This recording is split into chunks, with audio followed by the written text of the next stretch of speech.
In a previous video, I showed you guys how to see what people are actually searching for.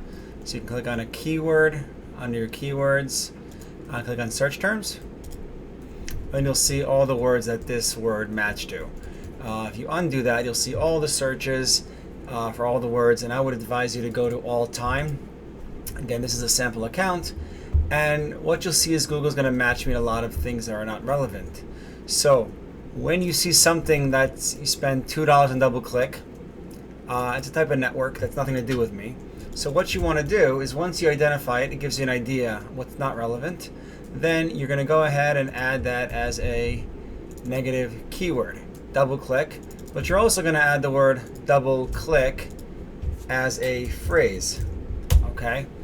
So if you only add this keyword like this, double click in broad, then whenever someone puts double click in the search in Google, you won't show up. Great. But if they happen to put a space, you will show up. So you want to proactively add words. Now, how does this apply to probably your business? Let's say you do lead generation offer services, and you see someone is applying for looking for a job. So looking for apply, okay, for whatever, XYZ job, okay? If you know that anybody looking for the word apply is never going to be relevant to your business, then you can just add the word apply, applying, application, resume, right? Resumes, right? Just kind of go on a brainstorm and think of all the ways that the words won't be relevant to you. And actually, there's a list I might share in the comments, let me know if you want it, of all this proactive negative keyword list that I have from many years ago. Just go on a tangent, and then Google gets you once and you spend money on that, right? You fooled me once on $2 on this word. I'm going to go ahead and block everything possible proactively, and you'll save a lot of money thinking ahead. All right, you can even go and put CV, right? CV, right?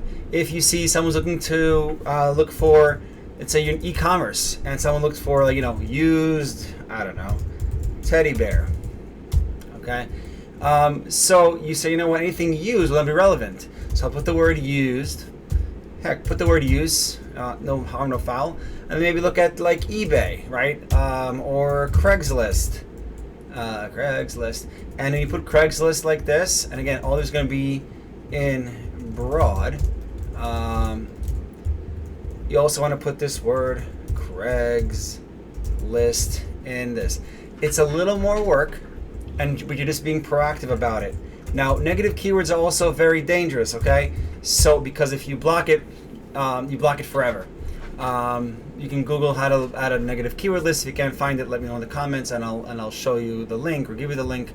But there's a way to get proactive here about a lot of things, and you're going to identify maybe a competitor that's nothing to do with you, or an industry, right? Like even here, you see it says my ad, and I say, anyone looking for the word ad is not going to be relevant because it's nothing to do with me and it's misspelling. You might even grab a Chinese character or Korean, whatever it is, and add that as broad, right?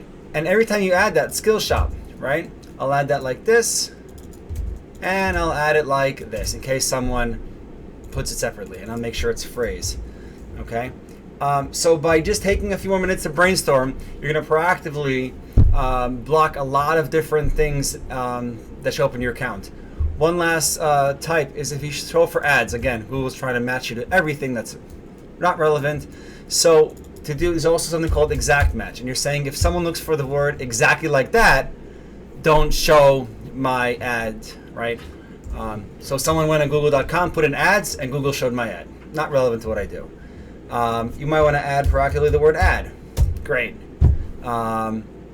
So you can see here ad settings, also like that. Okay, so I'm going to stop here because it's you get in the habit of going on tangents to find a lot of different issues, and